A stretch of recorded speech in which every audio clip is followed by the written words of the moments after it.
So what are some of the biases that would you say that we all should keep in mind and kind of create that level of awareness within ourselves that, okay, these are the biases that hold us back, and how can we become aware of them? Definitely. And I would rather like to answer this with respect to the Gen Z, because, Sure, they are sure. the ones Absolutely. who really are highly burdened and pressurized with a number of biases, as I've seen. Yeah. So the first major bias is the confirmation bias, which basically says that, say, for example, a Gen Z, themselves will pick and choose who to connect with, because, there's so much on social media. So, this is one person I go with. This is, one place where I fit into. These are certain, things that you would see them saying very, very frequently.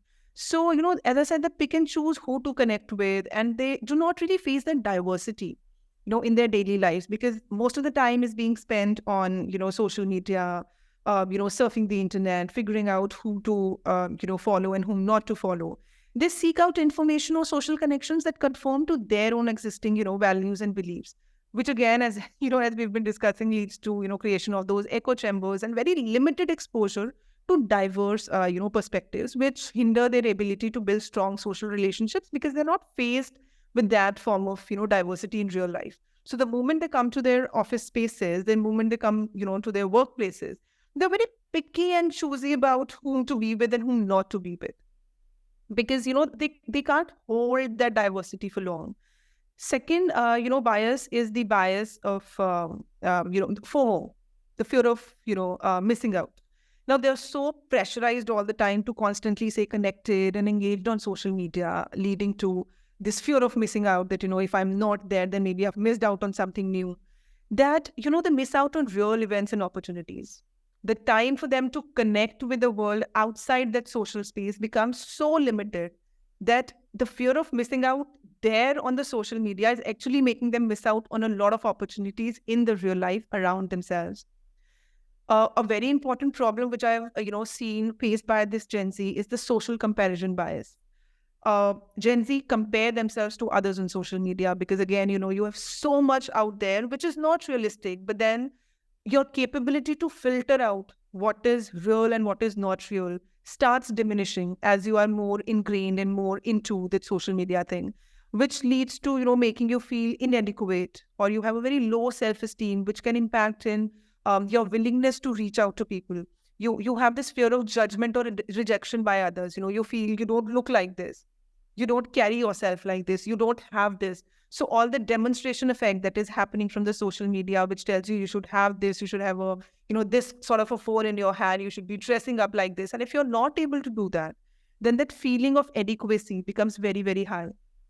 And then we have those availability heuristics, where a Gen Z individual may rely heavily on the easily accessible information and would not like to even figure out what lay deeper.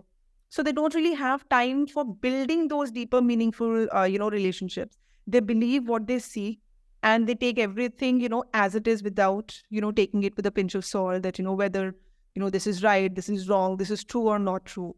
Everything has a heuristic which comes from the social media. So if I'm talking to you, there is something which is happening in my mind all the time, tick, tick, tick, tick, that, this is why she would be saying this. This is why this is happening like this.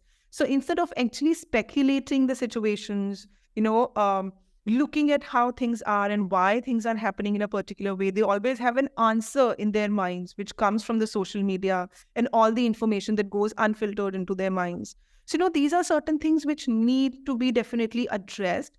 But then a very important problem that these people are facing is that, as I said, the fear of rejection and judgment doesn't even allow them to ask for that help. Because it's like that, everybody else is doing good. So if I feel that, these are certain biases that I have, how do I reach out to somebody and ask for that help? So this also, brings us to yet another role that leaders and managers can play, in this particular part, that, if you have these Gen Z people who've been appointed by you or been employed in the organization, they might need certain help. And the role of you being empathetic, person, empathetic listener, somebody who can have a dialogic, interaction with them, somebody who can really understand what they're trying to say, somebody who can understand their fear of judgment and rejection, right? We usually feel they're very repulsive. We usually feel that, they are very aggressive. But where is this aggression and repulsion coming from? Those sources need to be understood. So the we as leaders and managers also have a very high responsibility of making sure and taking, into us that we need to be mindful towards these things, that we are dealing with these people. It's nothing ingrained in them. These are certain biases that need to be dealt with.